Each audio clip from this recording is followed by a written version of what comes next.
નમસ્કાર audience, very warm welcome to you all. આપણે જોઈ રહ્યા છે standard 7 social science chapter number 14માં આપણું ચાલી રહ્યું છે.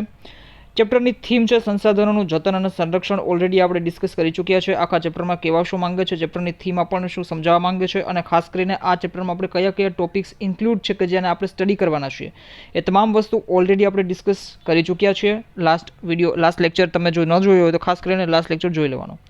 ખાસ કરીને એક રિક્વેસ્ટ હું કરું છું કે જે લોકો હજી સુધી સ્ટાન્ડર્ડ 6ના 7ના તમામ લેક્ચર્સ ક્રોનોલોજીમાં અથવા સિક્વન્સમાં નથી જોતા, એ લોકોને ખાસ રિક્વેસ્ટ કે પહેલેથી લઈને છેલ્લે સુધીના લેક્ચર્સ જોવો.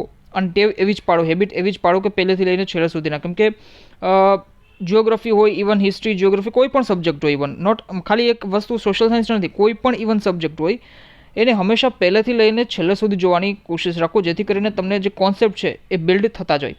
કેમ કે ઘણી બધી વસ્તુ એવી બનતી હોય કે 6 સ્ટાન્ડર્ડમાં આપણે ભણી ચૂક્યા હોય, ઘણી બધી વસ્તુ એવી બનતી હોય કે 7 સ્ટાન્ડર્ડના પાછળના વિડીયોઝમાં મેં સમજાવી દીધેલું હોય. તો ખાસ કરીને જેમ કે આ ચેપ્ટરની આપણે વાત કરી લઈએ તો 14મા ચેપ્ટરના પાર્ટ 1માં મેં આખા ચેપ્ટરની થીમ સમજાવી દીધેલી છે, અને આખું ચેપ્ટર કેવા શું માંગે છે, મતલબ ઇન્ટ્રોડક્ટરી પાર્ટ જે છે એ મેં તમને સમજાવી દીધેલો છે. સંસાધનોનો મતલબ શું છે, ખાસ કરીને જે સંસાધન છે, રિસોર્સિસ, ઓકે, સંસાધનો, તો એનો બેસિક મતલબ, કોન્સેપ્ટ શું છે, એ બધી વસ્તુ આપણે ડિસ્કસ કરી ચૂક્યા છે. તો એ વસ્તુ અહીં રિપીટ ન થઈ શકે. તો એ કારણથી કહું છું કે સિક્વન્સમાં ખાસ કરીને ક્રોનોલોજીમાં વિડીયોઝને છે જોવાનું રાખો. તે ઉપરાંત જો હજી સુધી તમે ચેનલને સબસ્ક્રાઇબ નથી કરી તો ખાસ કરીને એક રિક્વેસ્ટ કરું છું કે ચેનલને સબસ્ક્રાઇબ કરી અને મારું મોટિવેશન વધારવાની કોશિશ કરો. બેલ આઇકનને પ્રેસ કરી દેવું જેથી કરીને તમને નોટિફિકેશન તરત જ મળી રહે. તે ઉપરાંત જો તમારા ફ્રેન્ડ્સ જોડે તમે શેર નથી કરતા તો ખાસ કરીને ફ્રેન્ડ્સ જોડે, ફેમિલી મેમ્બર્સ જોડે શેર કરવાના રાખો. જે લોકો પણ સ્ટડી કરે છે, જે લોકો પણ ઇવન ગવર્મેન્ટ એક્ઝામની પ્રિપરેશન કરતા હોય, ઇવન કોઈ સ્કૂલમાં સ્ટુડન્ટ હોય, તો ખાસ કરીને એને શેર કરી દેવાનું જેથી કરીને વિડીયોઝની લિંક એને મળી રહે. તે ઉપરાંત જો તમે હજુ સુધી લેક્ચરને લાઇક નથી કરતા, વિડીયોઝને લાઇક નથી કરતા, તો ખાસ કરીને લાઇક કરવાનો રાખો જેથી કરીને મને ખબર પડે કે કેટલી લાઇક્સ આવે છે, કેટલી ડિસલાઇક્સ આવે છે, તો એ ઉપરથી અંદાજો આવી શકે.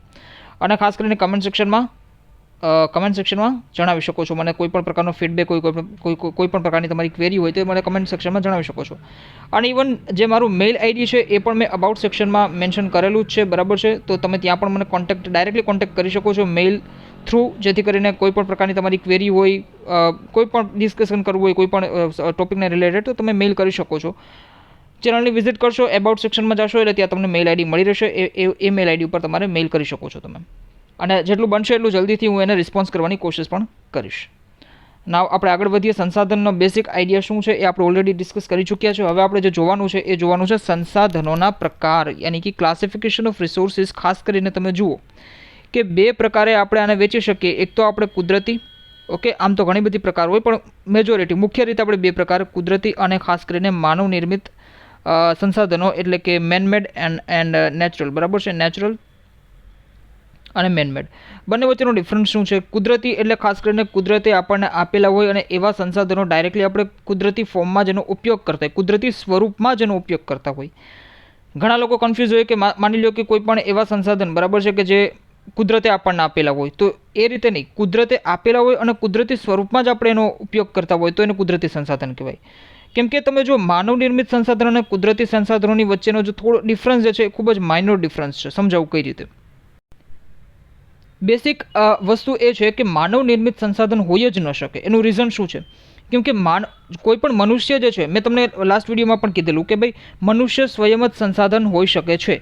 મનુષ્યની બુદ્ધિશક્તિ જે છે, ખાસ કરીને ઇન્ટેલેક્ચ્યુઅલિટી, બુદ્ધિશક્તિ જે છે ખાસ કરીને એ એનું સંસાધન છે મનુષ્યનું. પણ એ કોણે આપેલું છે? શું એ માનવે પોતાની જાતના આપેલું છે? તો કે ના. ઓકે, માનવે નથી આપેલું. એ વસ્તુ કોણે આપેલી છે? ભગવાને આપેલી છે, પ્રકૃતિ આપેલી છે, બરાબર છે. તો ખાસ કરીને એ પણ એક પ્રકારનું કુદરતી સંસાધન કહી શકાય, પણ એ ફિલોસોફિકલ લેંગ્વેજમાં, બરાબર છે. અહીંયા વસ્તુ આપણે એમ યાદ નથી રાખવાની, બરાબર છે. એ જે હું વાત કરું છું એ ફિલોસોફિકલ લેંગ્વેજની વાત કરું છું. તો માનવ સંસાધન અને કુદરતી સંસાધન વચ્ચેનો ડિફરન્સ, માઇનોર ડિફરન્સ એ છે કે કુદરતી સંસાધન એટલે એવા સંસાધનો કે જે કુદરતે આપેલા હોય અને કુદરતી સ્વરૂપમાં આપણે એનો ઉપયોગ કરતા હોઈએ. માનવ નિર્મિત સંસાધનો એટલે એવા સંસાધનો, મેજોરિટી કોઈ પણ સંસાધન કુદરતે જ આપેલા હોય, પણ માની લો વૃક્ષ છે, એ પણ એક સંસાધન છે, કુદરતી સંસાધન છે. તો હવે આ વૃક્ષના જે મતલબ એમાંથી આપણે ફર્નિચર બનાવીએ છીએ ને, તો એ થઈ ગયું માનવ સંસાધન. પછી આપણે મોટા મોટા કન્સ્ટ્રક્શન, બિલ્ડિંગને આપણે કન્સ્ટ્રક્ટ કરીએ છીએ, નિર્માણ કરીએ છીએ, તો એ બધી વસ્તુ થઈ ગઈ આપણી માનવ સંસાધનો. ભાઈ મોટા મોટા ભવનો હોય, રાજમહેલો હોય, કોઈ પણ વસ્તુ, ઇવન સ્તંભ હોય, આપણે ઇતિહાસમાં ભણી ગયા અશોકના સ્તંભ, શિલાલેખ, એ બધી જ વસ્તુઓ માનવ નિર્મિત સંસાધન છે. કેમ કે બધું અશોકે કોતરાવેલા છે સ્તંભોને ખાસ કરીને. અને જે એવી જ બધી કોઈ પણ એવી વસ્તુ હોય, ઇવન અત્યારે ટેકનોલોજીની આપણે વસ્તુ કરીએ તો જે આપણે ઇન્ટરનેટનો આપણે યુઝ કરીએ છીએ અને કોઈ પણ પ્રકારની કોમ્પ્યુટરનો યુઝ કરીએ છીએ, સેલફોન્સનો યુઝ કરીએ છીએ, તો આ બધી વસ્તુઓ છે એ હ્યુમન રિસોર્સિસમાં એનું કાઉન્ટ મતલબ ગણતરી થાય છે. પણ માની લો કે કોઈ પણ એવી વસ્તુ છે કે જે કુદરતી દ્વારા, હવે માની લો કે જળ છે તો એ કુદરતી સંસાધન છે અને કુદરતી રૂપે જ આપણે એનો ઉપયોગ કરીએ છીએ. જળમાં આપણે કોઈ પણ પ્રકારનું એવું નથી કે ભાઈ આપણે જેને કહી શકાય, આમ તમે જુઓ જળનું શું થાય, H2O, બરાબર છે, કેમિકલ ફોર્મ્યુલા H2O. તો આપણે હાઇડ્રોજન અને ઓક્સિજનને બંનેને મિક્સ કરીને આપણે જળ નથી બનાવતા. હા, એવી ટેકનોલોજી હોઈ શકે, પણ આપણે મેજોરિટી આપણે શું કરીએ, વરસાદના પાણીનો ઉપયોગ કરીએ છીએ. તો વરસાદનું પાણી એ કુદરતી સંસાધન છે. મુખ્ય રીતે તમે જોવા જાઓ તો સંસાધનોને બે ભાગમાં મેં તમને કીધું એમ, બે જૂથોમાં, કે ભાઈ કુદરતી અને માનવ નિર્મિત. તો હવે આમાં જો આપણને આપેલું છે કે ભાઈ ભૂમિ હોય, જળ હોય, ખનિજ હોય, જંગલ હોય, આ બધી વસ્તુ કુદરતી સંસાધનોમાં સમાવેશ થાય છે. જો મિનરલ્સની આપણે ખાસ કરીને વાત કરીએ, ખનિજની આપણે ખાસ કરીને વાત કરીએ, તો ખનિજ એ કુદરતી સંસાધન છે અને કુદરતી રૂપમાં જ આપણે એનો ઉપયોગ કરીએ છીએ. પણ હા, માની લો કે કોઈ પણ એવું જે કોલસો છે, બરાબર છે, કોલસો કુદરતી સંસાધન છે, પરંતુ કોલસાને આપણે યાંત્રિક ઉર્જામાં જેને કહી શકાય કે ટ્રાન્સફોર્મ કરવા માટે આપણે એનાથી જ આપણે રેલ મતલબ જેને કહી શકાય કે ટ્રેન ચાલે, એન્જિન્સ ચાલે, બરાબર છે, મશીન્સ ચાલતા હોય છે. તો પછી એ બધી વસ્તુઓ માનવ સંસાધનનો ભાગ છે, એ કુદરતી સંસાધનનો ભાગ નથી. હવે આ જે સંસાધનો છે તો એમાં પણ બે પ્રકાર પડે છે, એક તો જૈવિક અને અજૈવિક. ખાસ કરીને તમે જુઓ કે ભૂમિ છે, હવા છે, જળ, બરાબર છે, તો એ જમીન, આ બધી વસ્તુઓ અજૈવિક સંસાધનો છે. કોની વાત કરવામાં આવેલી છે, તો કે ભાઈ ખાસ કરીને કુદરતી સંસાધનોની વાત કરવામાં આવેલી છે. સૌથી પહેલાં તો કુદરતી અને માનવ નિર્મિત બે સંસાધનો, બરાબર છે. તમારી પાસે ટેક્સ્ટ બુક હોય તો ક્લાસિફિકેશન ખાસ કરીને એક જેને કહી શકાય કે ચાર્ટ તમે બનાવી શકો છો, જેથી કરીને મિસ્ટેક ન પડે, બરાબર છે.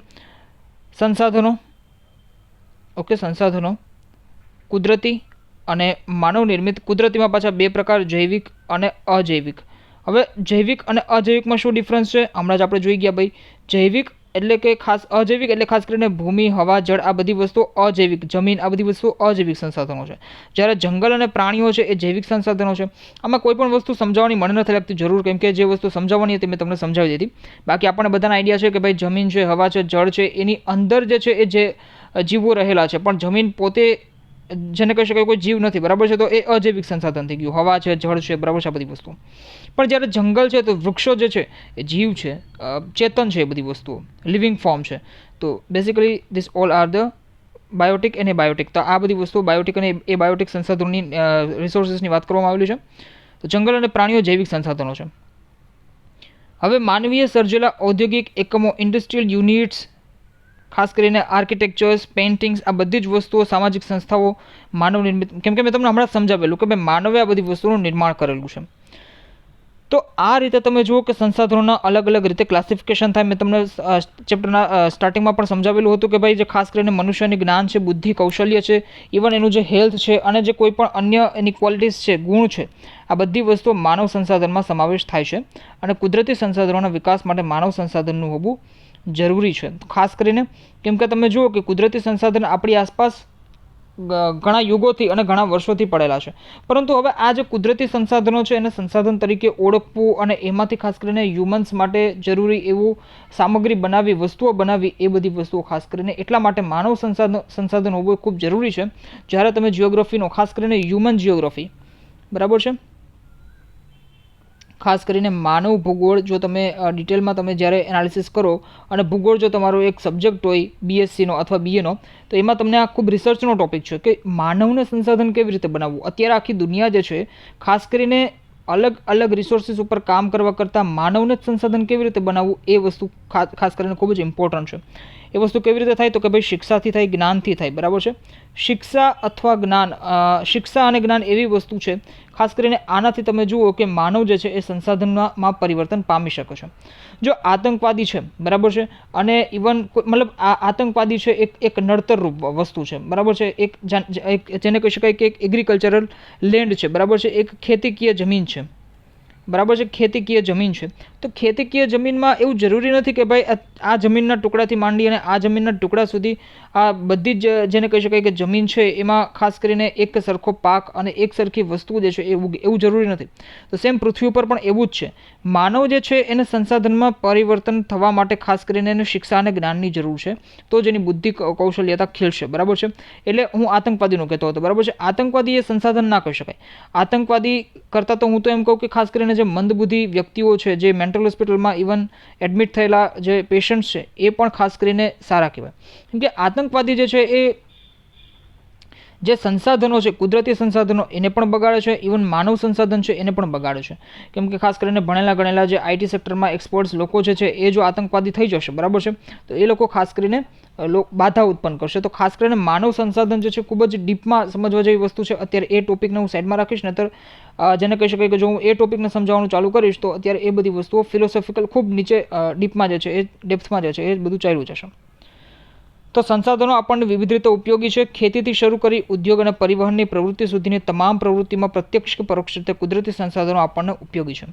ખોરાક તરીકે જમીન અને વનસ્પતિમાંથી પ્રાપ્ત થતી વિવિધ સામગ્રી, ઈંધણ અને ઉર્જા તરીકે સંસાધનો આપણને ખૂબ જ ઉપયોગી છે. પછી આ પેસેજ તો આપણે ઓલરેડી ડિસ્કસ કરી ચૂક્યા છે. કેટલાક એવા સંસાધનો જે છે જે ચોક્કસ સમયમાં સ્વયં નિર્માણ પામે છે. ઝાડપાન, પશુ પક્ષી વગેરેમાં પોતાની જાતે પેદા થવાની ક્ષમતા હોય છે. કેમ કે this all are the living forms, living things. તો ખાસ કરીને આ બધી વસ્તુઓ જે છે એ ચેતના સ્વરૂપ છે, તો એ પોતાની જાતે જ ગ્રો કરે છે. ઇવન માનવ પણ ચેતના જ છે, ચેતના સ્વરૂપ છે, જીવ છે માનવમાં પણ, તો એ માનવ પણ પોતાની જાતે જ ગ્રો કરે છે. તો વન અને વન્યજીવન ચોક્કસ સમયમાં નિર્માણ પામતા રહે છે. હવે સંસાધનોના સંરક્ષણની વાત કરવામાં આવી છે, કન્ઝર્વેશનની વાત કરવામાં આવે છે અને પ્રોટેક્શનની વાત કરવામાં આવે છે. વાય? બહુ મોટો ક્વેશ્ચન છે.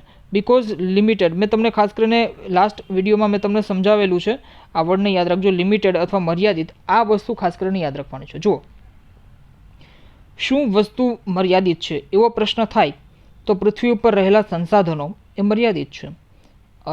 શું વસ્તુ અમર્યાદિત છે તો માનવની અંદર રહેલો જે અસંતોષ છે એ અમર્યાદિત છે. રીઝન શું છે? હવે આમાં કંઈ આ બધી વસ્તુ એવી છે કે ખાસ કરીને આપણે બધી વસ્તુઓ જનરલી સમજતા હોઈએ, પણ ક્યારેય એક જેને કહી શકાય કે એક પરફેક્ટ વેમાં, એક જેને કહી શકાય કે ઓર્ગેનાઇઝડ વેમાં આપણે બધી વસ્તુ નથી આજ સુધી નથી સમજી. બરાબર છે. અને એનું જ રીઝન છે કે સંસાધનોનું એટલું બધું ક્ષરણ થઈ રહ્યું છે, એક્સપ્લોઇટેશન થઈ રહ્યું છે.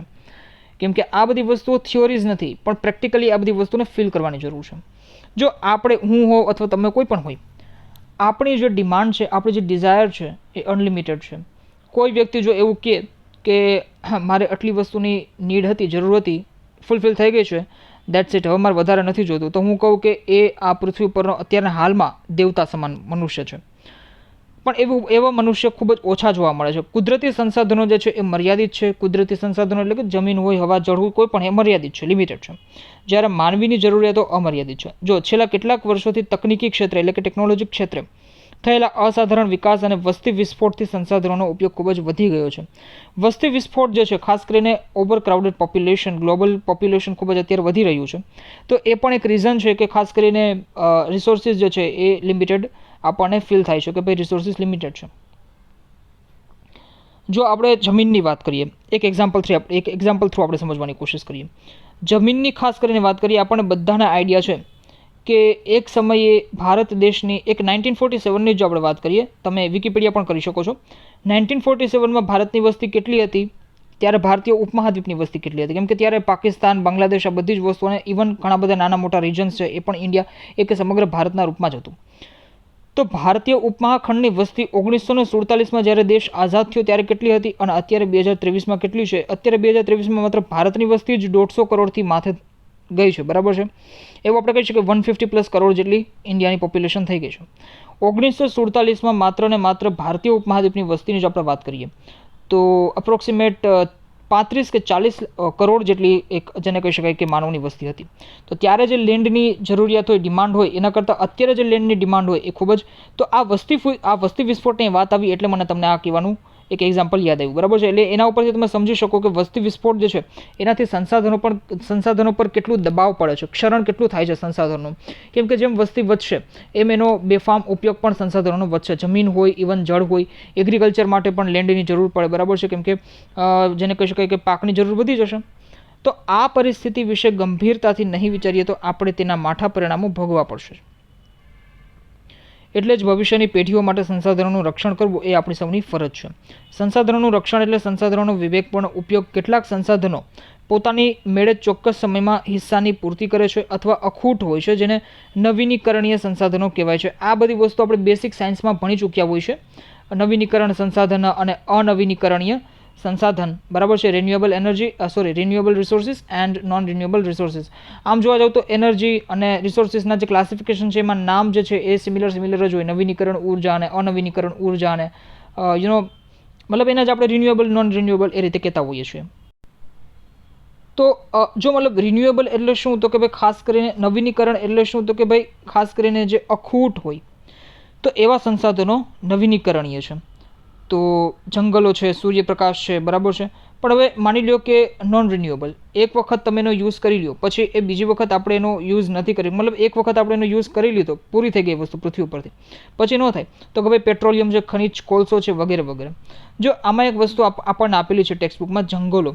હું જ્યાં સુધી માનું છું ત્યાં સુધી જંગલો, કેમ કે આપણે બધી વસ્તુઓ બુકમાં આપણે વાંચતા હોઈએ છીએ, પણ થોડુંક આપણે પણ વિચારી શકીએ કે જંગલોને આપણે રિન્યુએબલમાં ન રાખી શકીએ, નોન રિન્યુએબલ. કેમ કે ભાઈ લેન્ડ, મૃદા, સોઇલ જે છે, ખાસ કરીને સોઇલ અત્યારે ખૂબ જ માટી, મૃદા બગડવા માંડ્યું છે. તો એક સમય એવો આવશે કે મૃદા બગડી ગઈ, એટલે કે જમીન બગડી ગઈ છે. વરસાદ પણ ખૂબ જ અત્યારે ઇમ્બેલેન્સ, જેને કહી શકાય, કેમ કે રીઝન છે કે જ્યાં દુષ્કાળ પડવાનો ચાલુ થઈ ગયો છે, તે ખૂબ જ વધારે પ્રમાણમાં અત્યારે દુષ્કાળ પણ પડે છે. ગ્લોબલ ટેમ્પરેચર અર્થનું વધી રહ્યું છે, ક્લાઇમેટ ચેન્જ, આ બધા ઇસ્યુઝ છે. તો જંગલો જો એક વખત નાશ થઈ જશે તો મને નથી લાગતું કે બીજી વખત પૃથ્વી ઉપર જંગલો ઉગી શકે. કેમ કે ભગવાને જો વ્યવસ્થા કરી છે એમાં જો દખલ અંદાજો દેશો તો માનવની કોઈ પણ પ્રકારની ઓકાત નથી કે એ બધી વસ્તુઓ પાછી રિન્યૂ થઈ શકે. બટ ઠીક છે, આમાં આપેલું છે પેટ્રોલિયમ, ખનિજ કોલસો, એ બધી વસ્તુ તો આપણને બધાના આઈડિયા છે. સંસાધનોની જો આપણે વાત કરીએ તો મેં તમને પહેલાં જ કીધું એમ ભૂમિ સંસાધન, જંગલ સંસાધન, પ્રાણી એટલે કે વન્યજીવ સંસાધન, જળ સંસાધન, કૃષિ સંસાધન, ખનિજ સંસાધન. આ ઉપરાંત પણ સંસાધનોના ઘણા બધા પ્રકાર હોઈ શકે છે, પણ આમાં આપણને લિમિટેડ રિસોર્સિસના પ્રકાર જે છે એ આપેલા છે. આ ઉપરાંત માનવી પણ સ્વયં એક સંસાધન છે. મેં તમને કીધું એમ ગળા ફાડીને ચેપ્ટરની સ્ટાર્ટિંગમાંથી જ કહું છું. સંસાધનોને માલિકી, પુનઃપ્રાપ્યતા, વિતરણના ક્ષેત્રના આધારે પણ વર્ગીકૃત કરવામાં આવે છે. એટલે ખાસ કરીને જે રિસોર્સિસ છે એ ઓનરશિપ અને ખાસ કરીને પુનઃપ્રાપ્યતા, વિતરણના આધારે, ક્ષેત્રના આધારે ખાસ કરીને વર્ગીકૃત કરવામાં આવે છે. એ બધી વસ્તુ એટલે ખાસ કરીને માની લો કે ભાઈ એની કોઈ પણ સંસાધન છે એની માલિકી કોના ઉપર ડિપેન્ડ છે, બરાબર છે, એના ઉપર આપણને એના પ્રકાર વર્ગીકૃત કરવામાં આવે છે. એ બધી વસ્તુ આપણે નેક્સ્ટ વિડીયોમાં, નેક્સ્ટ લેક્ચરમાં આપણે ખાસ કરીને ડિટેલમાં જોશું. કેમ કે ભૂમિ સંસાધન જે છે તો એમાં જમીન નિર્માણથી માંડી અને ભૂમિ સંસાધનોનું સંરક્ષણ કરવું અને જમીનના પ્રકારને એ બધી વસ્તુ આપણને આમાં આપેલી છે થોડા પ્રમાણમાં. તો એ બધી વસ્તુ આપણે સમજવાની કોશિશ કરશું નેક્સ્ટ વિડીયોમાં. તો અહીં સુધી આપણે અત્યારે રાખીએ છીએ. Thank you so much for watching this lecture. ફરી એકવાર કહું છું, જે લોકો હજી સુધી ચેનલને સબસ્ક્રાઇબ નથી કરી, એ લોકોને ખાસ રિક્વેસ્ટ કે ચેનલને ખાસ કરીને સબસ્ક્રાઇબ કરી બેલ આઇકનને પ્રેસ કરી દઉં, જેથી કરીને મને મોટિવેશન મળે. તે ઉપરાંત તમારા ફ્રેન્ડ્સ જોડે જે છે શેર કરવાનું રાખતા જાઓ. વિડીયોઝને લાઇક કરી અને ડિસલાઇક પણ કરી શકો છો જો નથી ગમતું તો, પણ ડિસલાઇક કરો તો પછી ખાસ કરીને કોમેન્ટ સેક્શનમાં ફીડબેક મને જણાવવાનો છે, ઓકે, જેથી કરીને મને આઈડિયા આવે. કોઈ પણ પ્રકારની ક્વેરી હોય તો પણ કમેન્ટ કરી શકો છો અને ઇવન મેલ પણ કરી શકો છો. ચેનલની વિઝિટ કરશો એટલે અબાઉટ સેક્શનમાં જશો એટલે તમને મેલ આઈડી પણ ત્યાં શો થશે, મેલ પણ તમે કરી શકો છો. તો thank you so much for watching this lecture. Stay connected with me. મળીએ નેક્સ્ટ લેક્ચરમાં. Thank you.